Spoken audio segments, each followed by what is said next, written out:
El ministro de Educación, Enrique Riera, señaló a intendentes y gobernadores cuáles deben ser las prioridades para el uso de los recursos del FONACIDE en cuanto a inversión en obras de infraestructura.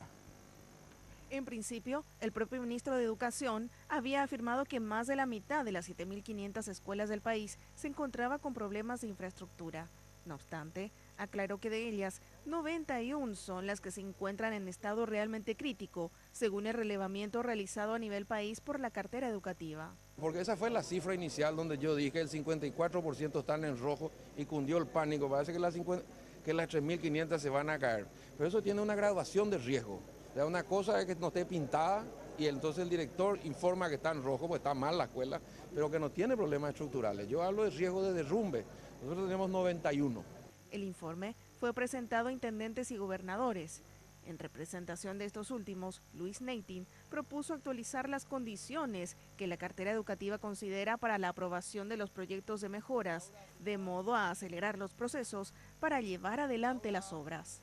De repente nosotros le pedimos cambiar el techo de teja por techo de chapa o zinc, que es más práctico, más rápido, más liviano, evitar usar madera, que ya no se consigue la madera de primera calidad.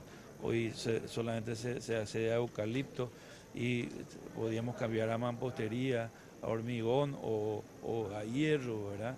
Son condiciones y a veces pedimos y no se nos habilita, ¿verdad? Llevamos mucho tiempo en la aprobación de los proyectos. Hay cierta burocracia. Hay cierta burocracia, ¿verdad? Nosotros tenemos el ejemplo, recorremos escuelas de Argentina o de Brasil y ellos hacen netamente todo de chapas de zinc, ¿verdad? Según el informe, las zonas más afectadas por problemas de infraestructura en sus instituciones educativas son San Pedro, Canindeyú, Caazapá y Caaguazú, en coincidencia con las poblaciones donde se registran mayores índices de pobreza.